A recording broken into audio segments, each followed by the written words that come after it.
Inside a pickup truck, on a 2-lane road through the Everglades, at night. A man has one hand on the throat of a mountain lion, feeling for her pulse. She's sedated, stretched across the bench seat where a passenger would normally sit. For 30 years, his job was to find cats like her and shoot them. Texas paid him for it. Now he's tracking them again, but this time he's not shooting. He's sedating them, loading them into his truck, and driving east. The problem with the Florida panther was never the gun. By the early 1990s, biologists working the swamps of South Florida had stopped finding healthy kittens. They found kittens with hearts that didn't pump right, kittens with one testicle instead of two, kittens born with a kink at the base of the tail, like the bone had simply forgotten how to grow straight. Melody Rolke Parker, a wildlife veterinarian, was one of the people pulling blood samples from these animals. What she found explained the tails and the hearts and the missing testicles in one ugly word: inbreeding.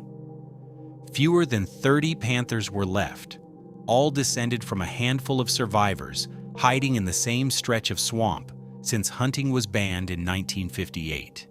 No new blood had moved through that population in decades, and the genetic variation needed to repair a faulty heart valve or a malformed reproductive organ simply wasn't there anymore. We were actually watching the extinction process right in front of our eyes, Rolke Parker later said. This is what happens with small populations and inbreeding of close relatives. The math backed her up. Geneticist Stephen O'Brien ran the population models and got a number nobody wanted: a 95% probability of extinction within 20 years if nothing changed. Not everyone agreed on the fix. Wildlife biologist David Mayer, a man who knew these swamps as well as anyone alive, nicknamed Dr. Panther by the press, argued the population was adapted to its specific corner of Florida, and that introducing outside blood would dilute exactly the traits that let it survive there in the first place. In 1994, 9 scientists sent a letter to Interior Secretary Bruce Babbitt warning that the agency was moving too slowly to act on O'Brien's numbers. The debate wasn't between scientists and bureaucrats. It was between two legitimate readings of the same crisis. Wait too long for caution's sake, or risk diluting the one population left. And that's where the simple explanation breaks down, because the fix nobody could fully agree on was to make the Florida panther less purely Floridian. Roy McBride's name had become synonymous with tracking mountain lions across the Texas brush. In the early spring of 1995, the same tracking skills that made him good at hunting them made him the only man qualified to catch 8 of them alive. He wasn't thrilled about the assignment. "I wasn't particularly fond of the idea," he said, "but the job was the job." McBride tracked and trapped 15 to 20 pumas across the Texas brush country before he had 8 females he judged healthy enough to relocate. Then came the part nobody had fully planned for. How do you move a sedated mountain lion 3 states without losing her to the heat, the stress, or the drug itself? He didn't put her in a crate in the bed of the truck. He put her in the cab, on the seat beside him, her head against his leg, so he could feel whether her breathing had slowed too far. "If it began to recover, I'd give it a little more ketamine," he said, adjusting the dose by hand, by feel. Somewhere on a highway between Texas and Florida, with no monitor, no vet riding along, just him. He built the transport cages himself, copying a design borrowed from an airline. The relocation wasn't clean. 3 of the 8 cats died before the program could be considered a success. 1 hit by a car, 1 shot, 1 lost, under circumstances that were never fully resolved. 3 more were eventually trapped and pulled back out of Florida once wildlife managers judged that enough Texas ancestry had entered the gene pool. Only 2 stayed in the population permanently, but it didn't take 8 surviving cats to change the math. It took 5 that bred. Together, they produced at least 20 kittens carrying Texas blood mixed with Florida blood. Kittens with straight tails, working hearts, 2 testicles where their predecessors had one. The same hands that had pulled triggers for decades were now keeping an entire subspecies alive. For more stories about human interference in the wild and the consequences no one saw coming, subscribe.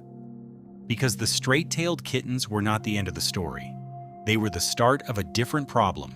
The numbers, on paper, look like a clean win.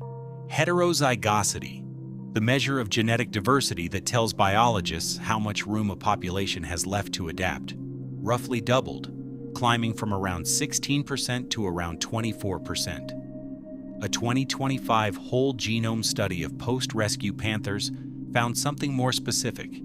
The share of each animal's genome locked into long runs of identical, inherited twice DNA, a hallmark of inbreeding, dropped from about 63% to about 28%. Kittens with Texas ancestry survived at triple the rate of kittens born before the program. The population that stood at 20 to 30 animals in 1995 grew, by Florida Fish and Wildlife's own estimates, to somewhere between 120 and 230 by 2017. And recent estimates put the figure at roughly 200 today. Here's the version you can't film, a line on a graph climbing upward. Here's the version you can film. In 2024, 36 panthers turned up dead. At least 23, by some counts as many as 26, were killed by cars. That's more than double the 13 deaths recorded the year before.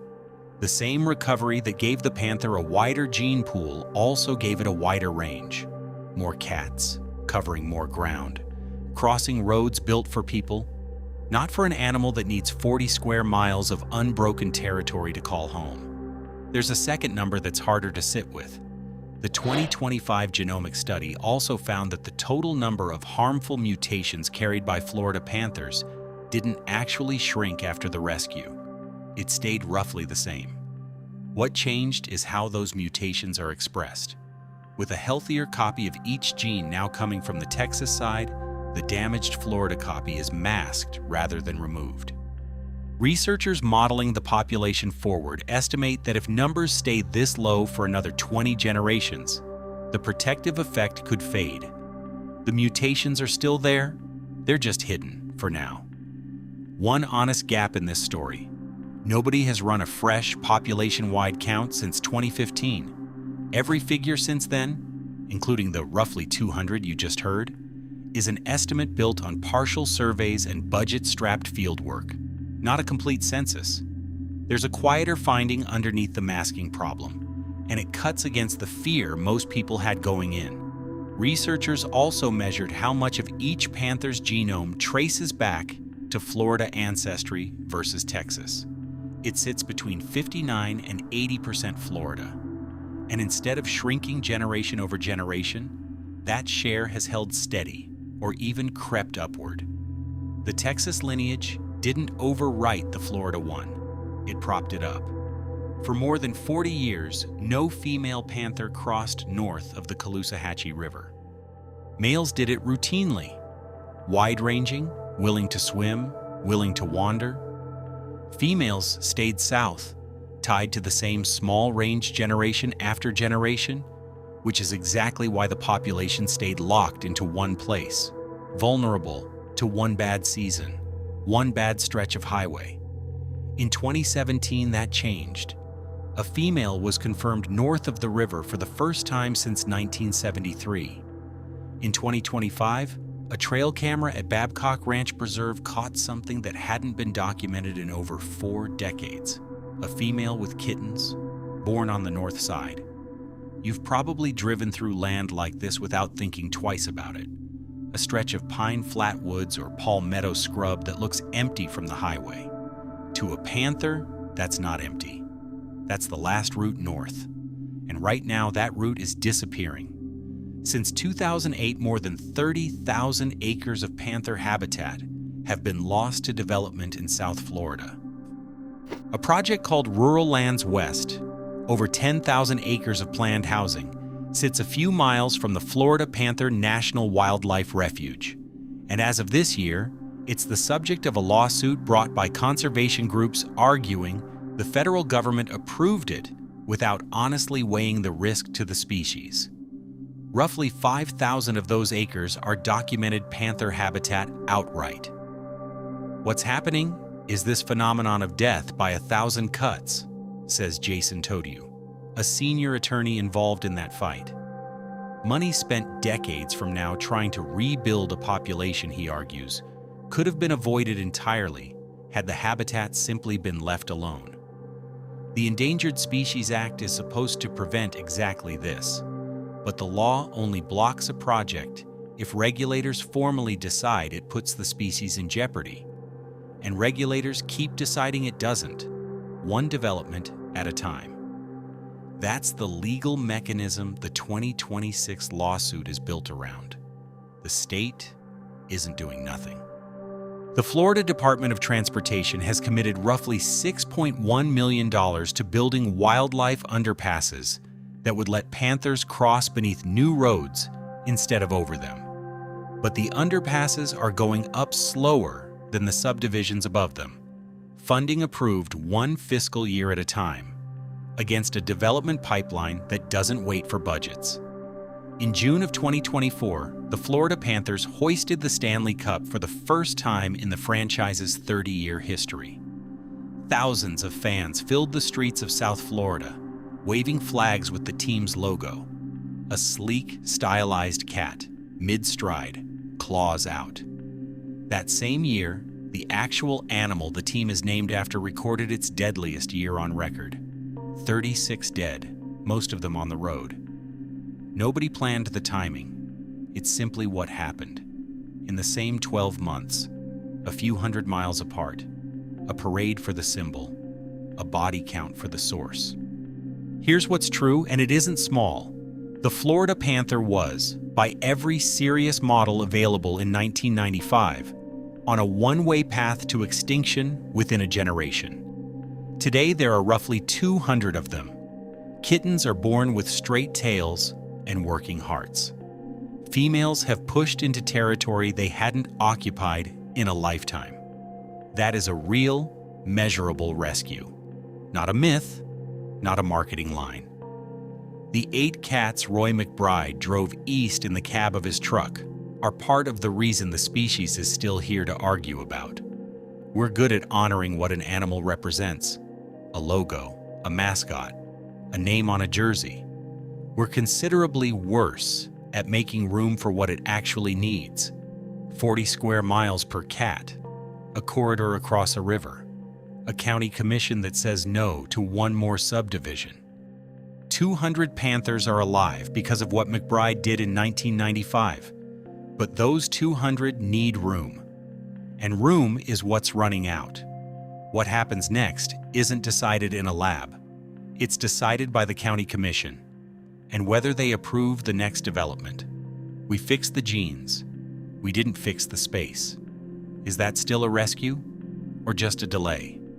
Tell us in the comments.